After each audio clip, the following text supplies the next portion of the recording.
Everyone, welcome to Unacademy.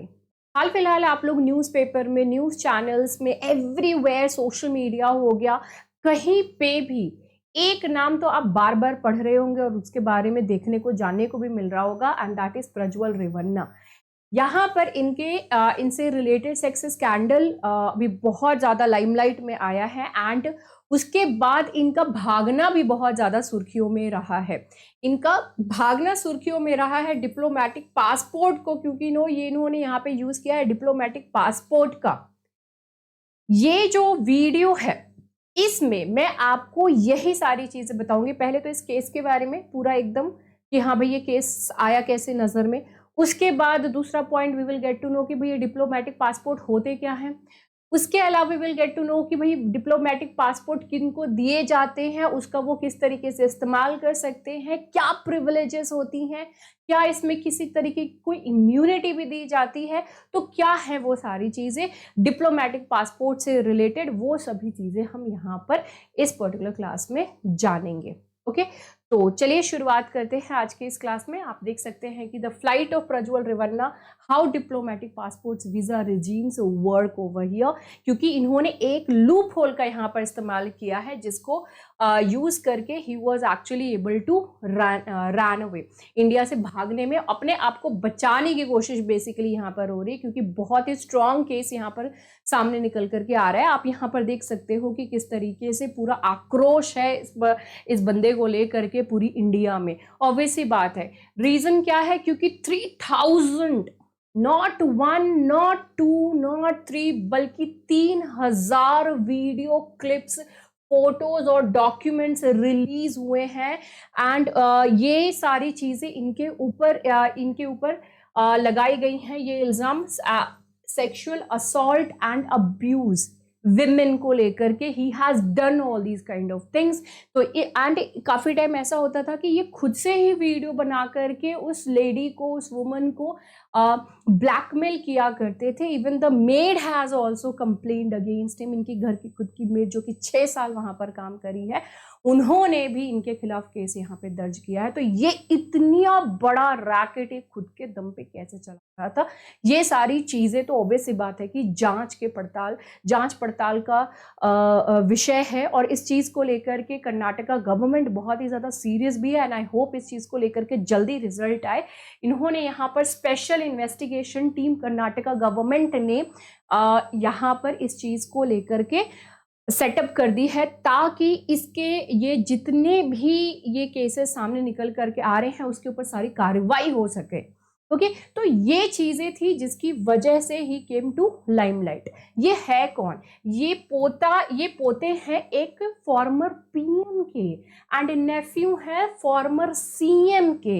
ये कौन है जरा कमेंट सेक्शन में आप लोग लिखिए। मुझे पता है कि आप लोग इन न्यूज को काफी टाइम से फॉलो कर रहे होंगे, लेकिन कौन है भाई जो इतना हाई प्रोफाइल फैमिली से ये बिलोंग करता है, उसके बाद इस बंदे ने इतना जुर्रत किया कि इस तरीके की हरकत करे, जिसकी वजह से उनकी पूरी परिवार का सर नीचे हो गया। Very obvious thing.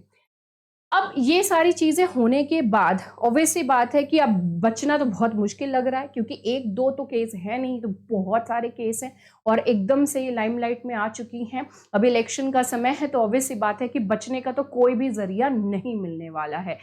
अब इसमें क्या हुआ कि he went away, he ran away. इन्होंने किसी भी तरीके से, अभी ये मिनिस्ट्री ऑफ एक्सटर्नल अफेयर्स की तरफ से कहना, भैया हमने तो किसी भी तरीके का कोई वीजा नोट तो इशू ही नहीं किया है, हमने कोई वीजा नोट दिया ही नहीं है। फिर अगर मिनिस्ट्री ऑफ एक्सटर्नल अफेयर्स की तरफ से कोई वीजा क्लियरेंस था ही नहीं, तो फिर ये किस तरीके से चले गए जर्मनी?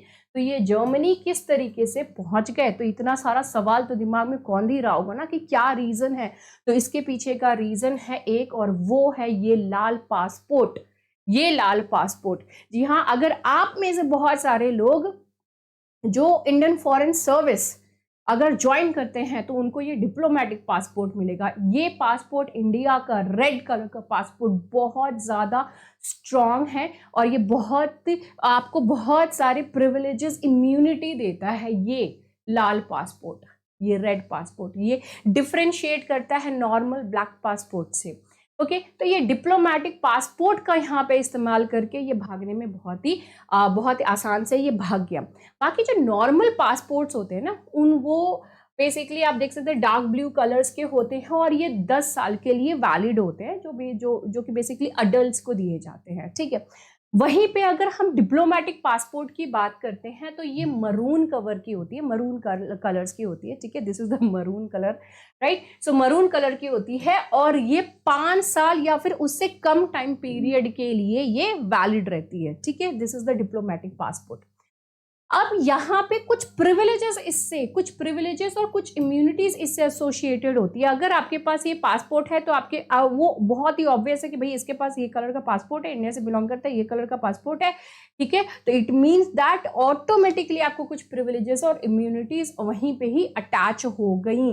और ये सारी चीजें कैसे मिल रही हैं आपको? इंटरनेशनल लॉज के ही द्वारा ये सारी चीजें यहाँ पर मिल रही हैं। जैसे कि अरेस्ट नहीं हो सकते, इम्यूनिटी वहां पर मिल गई। डिटेन नहीं कर सकते, डिटेंशन वहां पे आप बच गए। इसके अलावा कुछ लीगल प्रोसीडिंग्स हैं, जिस कंट्री में आप रह रहे हो वहां पे कुछ लीगल प्रोसीडिंग्स हैं जिससे कि आप बच सकते हो। अब यहीं पे ही बहुत ही फेमस एक केस मुझे याद आ रहा है, मुझे कंप्लीटली तो नेम सारी चीजें याद नहीं है, बट यूएस में एक आईएफएस ऑफिसर थी अपनी, तो उनके ऊपर इल्ज़ाम लगा हुआ था कि वो अपनी मेड के साथ बहुत गलत व्यवहार कर रही थी। तो इस वजह से उनके ऊपर उनके ऊपर ये इल्ज़ाम जैसे ही लगा तो everyone was like on fire कि कैसे इस तरीके से कोई ऑफिसर कर सकता है। तो ये इम्यूनिटी का यूज करके she can not be arrested, इस वजह से वो इम्यूनिटी का इस्तेमाल करके बहुत आराम से एस्केप हो करके वो वहां से यूएस से इंडिया में आ गई। अदरवाइज अगर वो कोई नॉर्मल सिटीजन वहां पे होती तो केस चल रहा होता। ये है पावर, आप यहाँ पे देख सकते हो इस मरून कलर के पासपोर्ट का। अब ये मरून कलर का पासपोर्ट, ये डिप्लोमेटिक पासपोर्ट किन किन लोगों को दिया जा सकता है, कौन कौन इस चीज के लिए एलिजिबल रहते हैं? जिनको कि डिप्लोमेटिक स्टेटस दिया गया है, ठीक है, कि ये डिप्लोमैट्स हैं, उनको मिलेगा। जो गवर्नमेंट अपॉइंटेड इंडिविजुअल्स हैं, ठीक है, जो कि ऑफिशियल किसी बिजनेस के लिए कोई इंडिविजुअल है जिसको कि गवर्नमेंट ने अपॉइंट किया है एंड ऑफिशियल कोई काम के लिए ही इज गोइंग आउटसाइड, ठीक है, फॉरेन में जा रहे हैं, तो उनको यहाँ पर ये मरून पासपोर्ट दिया जाएगा फॉर दैट पीरियड, ठीक है। फिर वो ऑफिसर जो कि ब्रांच ए और बी में आते हैं इंडियन फॉरेन सर्विस के, ठीक है, इंडियन फॉरेन सर्विस आईएफएस के अंतर्गत आते हैं और ये जनरली इनकी रैंक जॉइंट सेक्रेटरी या फिर उससे ऊपर की होती है। इसके अलावा रिलेटिव्स, ठीक है, रिलेटिव्स या फिर immediate family of these officers जो कि आईएफएस में हैं and ministry of external affairs में काम करते हैं, तो इनकी इमीडिएट फैमिली, उनके मम्मी पापा, बच्चे, हस्बैंड या फिर वाइफ, तो ये लोग इमीडिएट फैमिली हो गए और उनके रिलेटिव्स, उन लोगों को भी ये मरून पासपोर्ट इशू होता है। इसके अलावा किनको दिया जाता है? कुछ ऐसे इंडिविजुअल्स को जिनको कि ऑथराइज किया गया है टू अंडरटेक ऑफिशियल ट्रैवल, सरकार की तरफ से वो ऑफिशियली ट्रैवल कर सकते हैं on the behalf of the government, सरकार के बिहाफ पे वो जाकर के इंडिविजुअली अपना यहाँ पर ट्रैवल कर सकते हैं।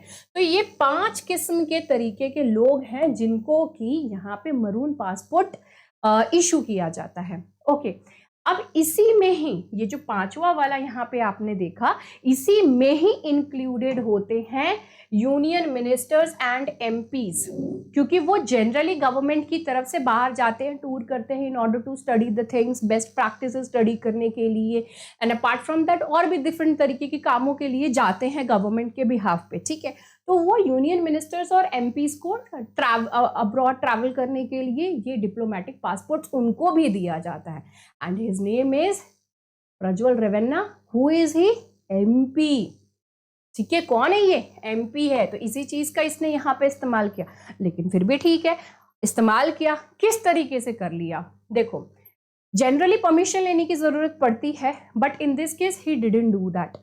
मैंने स्टार्टिंग में बताया ना कि मिनिस्ट्री ऑफ एक्सटर्नल अफेयर्स की तरफ से आ रहा है कि हमने कोई वीजा नोट यहाँ पर इशू नहीं किया, उसकी जरूरत ही नहीं थी एक्चुअली।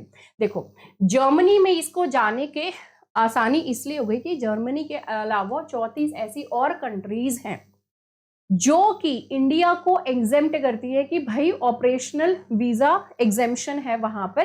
तो इस वजह से मतलब कि जो डिप्लोमेटिक पासपोर्ट है जिसके पास, उनको मतलब उस तरीके से वीजा लेने की जरूरत नहीं है। मतलब मिनिस्ट्री ऑफ एक्सटर्नल अफेयर्स की तरफ से वीजा देने के लिए इस तरीके से कोई चीज करने की जरूरत नहीं, क्योंकि उनके पास डिप्लोमेटिक पासपोर्ट है। तो इस बंदे ने कौन सा जगह चुन लिया? जर्मनी। मैंने तुम्हें चुन लिया है ना, तो जर्मनी चुन लिए और वहां पे चले गया ये बंदा, ठीक है। एंड ये जो डील थी ये 2011 में साइन करी गई थी। तो जो भी डिप्लोमेटिक पासपोर्ट होल्ड करते हैं तो उनको किसी भी तरीके की वीजा की जरूरत नहीं है जर्मनी जाने के लिए, अगर वो 90 दिन से ज्यादा नहीं रुकने वाले हैं। तो इंटरेस्टिंग थिंग तो यही है कि 90 डेज जैसे ही कंप्लीट हो गए, 3 मंथ्स, उसके बाद क्या करेगा बंदा, देखते हैं, वो भी देखने वाली बात है। लेकिन अभी इसके अलावा और भी बहुत सारी कंट्रीज हैं जहां पर की सेम चीज है। जैसे कि इंडिया ने सिमिलर अग्रीमेंट्स दूसरी कंट्रीज के साथ भी किया है, जिसमें कि एग्जांपल है फ्रांस, ऑस्ट्रिया, अफगानिस्तान, चेक Republic, Italy, Greece, Iran and Switzerland. यही सेम तरीके की, वहां पे वीजा की जरूरत नहीं है डिप्लोमैट्स को, ये डिप्लोमैट्स आई मीन जो इनके पास की डिप्लोमेटिक पासपोर्ट्स हैं उनको, नॉट ओनली द डिप्लोमैट्स हैं, ठीक है। इंडिया का 99 दूसरे और कंट्रीज है जिनके साथ डिप्लोमेटिक पासपोर्ट होल्डर्स के लिए कुछ अग्रीमेंट्स हैं।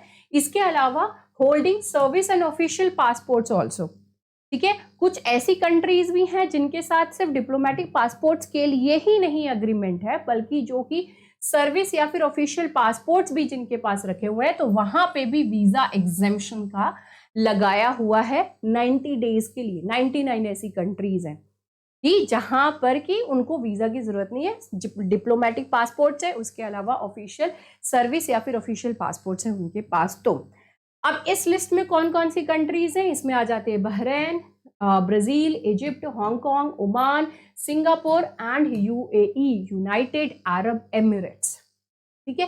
तो ये कुछ कंट्रीज हो गई जहां पर कि सिर्फ डिप्लोमेटिक पासपोर्ट ही नहीं, दूसरे पासपोर्ट भी इंक्लूडेड है। ये कुछ ऐसी कंट्रीज हैं जहां पर कि डिप्लोमेटिक पासपोर्ट्स को लेकर के सारी चीजें हो रखी हैं। अब इस केस में अगर लोग चाहते हैं कि भाई इनको अरेस्ट किया जाए, इनको वापस लेकर के आया जाए, तो उसके लिए डिप्लोमेटिक पासपोर्ट को रिवोक करना पड़ेगा और वो इस केस में कोर्ट कर सकती है, ठीक है। इस केस में गवर्नमेंट रिवोक कर सकती है अगर यहाँ पे कोर्ट का ऑर्डर आ जाता है तो, क्योंकि कोर्ट का ऑर्डर आ गया तो ऑब्वियस सी बात है कि फिर वो डिप्लोमेटिक पासपोर्ट तो गया कि आओ, ठीक है, आओ अब इंडिया में, तुमको तो लेकर आएंगे। अब एक्ट के हिसाब से, कानून के हिसाब से देखें तो पासपोर्ट को रिवोक किया जा सकता है, तो उसके लिए कुछ आधार होने चाहिए, कुछ केसेस वैसे होने चाहिए, जैसे कि उसके पास कुछ ऐसी चीजें हैं जो उसके पास नहीं होनी चाहिए, रॉन्गफुल पोजेशन है, या फिर it was obtained by suppression of material information, उसको डिप्लोमेटिक पासपोर्ट मिला लेकिन उसने किसी तरीके का कुछ झोल करके लिया है, ठीक है। या फिर उसको passport authority, if the passport authority deems it necessary to do so, अगर पासपोर्ट अथॉरिटी को लगता है कि भाई इसके वजह से इंडिया की सॉवरेंटी एंड इंटीग्रिटी पे किसी तरीके की कोई आंच आ सकती है, या फिर हमारे जो फ्रेंडली रिलेशंस हैं अपने दूसरे दोस्त वाले जो कंट्रीज हैं उनके साथ हमारे रिश्ते खराब हो सकते हैं इस बंदे के साथ, डिप्लोमेटिक पासपोर्ट इसका कैंसिल करो, हमको नहीं चाहिए ऐसा बंदा, ठीक है। ये चीजें गड़बड़ कर सकता है, तो ये केस हो गया। इसके अलावा और भी केसेस हैं जिसमें कि पासपोर्ट को रिवोक किया, ये जो डिप्लोमेटिक वाला सीन है उसको रिवोक किया जा सकता है अगर passport, if the issue of the passport has been convicted by a court in India. अभी इस वाले केस में हम क्या कह रहे हैं, कोर्ट को भाई कन्विक्ट करना पड़ेगा इस पर्टिकुलर केस में, ठीक है। कन्विक्ट कर दिया और उसके बाद उसने यहां पर निकल करके आ रहा है कि भैया 2 साल से कम की तो जेल है नहीं, अब बस हो गया, रिवोक करना पड़ेगा। तो या तो ये सारी चीजें हो जिसकी वजह से रिवोक हो जाए, ठीक है, या फिर कोर्ट का ऑर्डर आना चाहिए, ठीक है। तो इन सारी चीजों की वजह से ही, इनमें से ही कोई रीजन होने चाहिए जिसके बिना पर डिप्लोमेटिक पासपोर्ट को कैंसिल किया जा सकता है, ठीक है। अब फिलहाल में क्या डेवलपमेंट, आज के डेट में क्या डेवलपमेंट आई है, आज के डेट में डेवलपमेंट ये आई है कि इस बंदे के खिलाफ अब इशू हो गया है ब्लू कॉर्नर नोटिस। इशू करने की बात चल रही है, ठीक है। ब्लू कॉर्नर नोटिस इशू करने की बात चल रही है, क्योंकि इसका जो केस है कोई छोटा मोटा केस नहीं है, it's a very big crime, very huge crime which he did.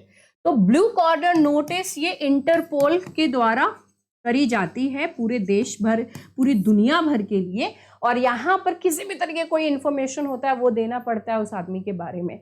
और भी बहुत सारे डिफरेंट कलर कोड्स होते हैं इंटरपोल के, वो हम दूसरे वीडियो में पढ़ेंगे, ठीक है, ताकि आपको क्रिस्प इंफॉर्मेशन एक पूरी सेपरेट डिफरेंट वीडियो में मिल जाए। तो कलर कोडिंग वाला इंटरपोल वाला जो सीन है वो हम दूसरे वीडियो में करेंगे, लेकिन हाल फिलहाल यही चीज चल रहा है डेवलपमेंट की ब्लू कॉर्नर नोटिस इसके खिलाफ इशू किया जा सकता है। तो ये पूरा कंप्लीट केस था प्रज्वल रेवन्ना का। खैर ये तो हुई न्यूज की बात, बट इफ इन केस आपको भी चाहिए डिप्लोमेटिक पासपोर्ट है ना, यू फील कि आप इंडिया के लिए बेनिफिशियल हो सकते हैं, ठीक है, तो इस पर्टिकुलर केस में you can join Unacademy courses. आप यहाँ पे करोल बाग के लिए यहाँ कांटेक्ट कर सकते हो, मुखर्जी नगर के लिए यहाँ कांटेक्ट कर सकते हो, एंड प्रयागराज के लिए यहाँ कांटेक्ट कर सकते हो। दीज आर द नंबर्स जहाँ पर कि you can contact and get the details of the offline centres. तो ये था complete information related to this case. बहुत ही दुखद भरी घटना है एक्चुअली ये सारी चीजें, जिन भी लेडीज के साथ ये चीज हुई, you can not even imagine the pain which they have suffered through, which they have gone through. Pain अभी और भी रहेगा until unless the justice is served, and I hope the government and court ये सभी अपनी तरफ से पूरी एफर्ट लगाएंगे to give justice to the people. With this note, I'm ending my session. I hope that you people like this session. Do spread the news and the information, and apart from that, see you in this video, and हमेशा की तरह जय हिंद।